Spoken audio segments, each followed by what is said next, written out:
80 शब्द प्रति minute dictation start करते हैं 5 सेकेंड बाद।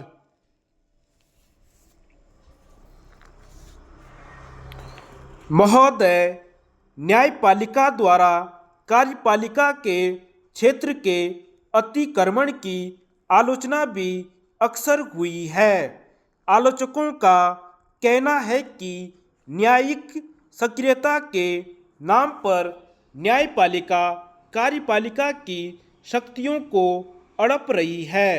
इस तरह का हस्तक्षेप शासन के तीनों अंगों के बीच संतुलन को समाप्त कर देगा, जिससे उनमें पारस्परिक सहयोग के स्थान पर निरंतर टकराव और विरोध की स्थिति उत्पन्न हो जाएगी।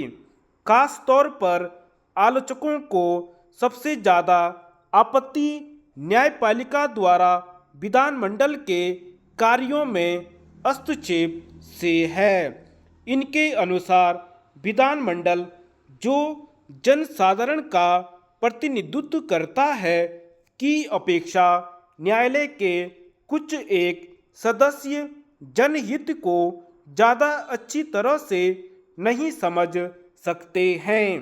जनहित विवादों के नाम पर न्यायपालिका का हस्तक्षेप दैनिक प्रशासन में निरंतर बढ़ता जा रहा है और स्थिति यह होती जा रही है कि इस तरह के मामले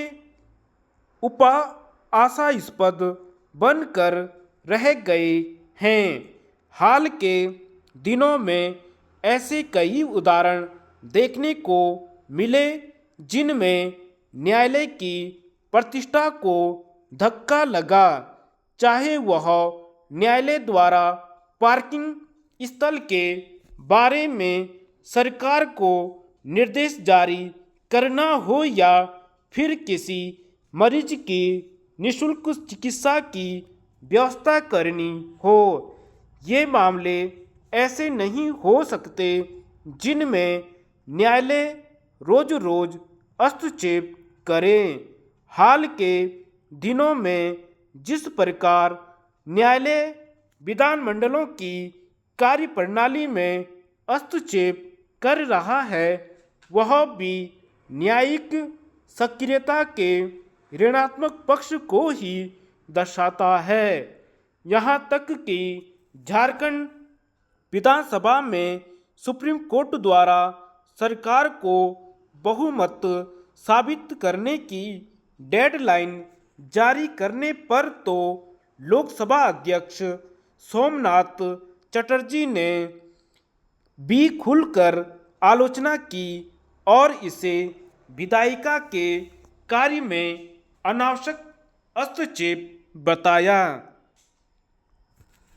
कार्यपालिका और न्यायपालिका के बीच तनाव का एक और प्रसंग तब सामने आया जब दिल्ली में बिजली संकट के मुद्दे पर सुप्रीम कोर्ट में अतिरिक्त सॉलिसिटर जनरल ने कहा कि अदालत सुपर प्लानिंग कमीशन की तरह काम नहीं कर सकती।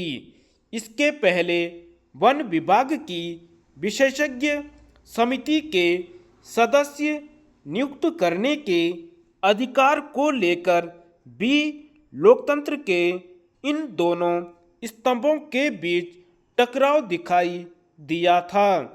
इसके अलावा लगातार विधायिका में भी अदालतों की अति सक्रियता को लेकर असहमति दिखाई दे रही है। लोकसभा अध्यक्ष सोमनाथ चटर्जी और प्रधानमंत्री डॉक्टर मनमोहन सिंह भी न्यायपालिका की भूमिका पर नाराजगी व्यक्त कर चुके हैं।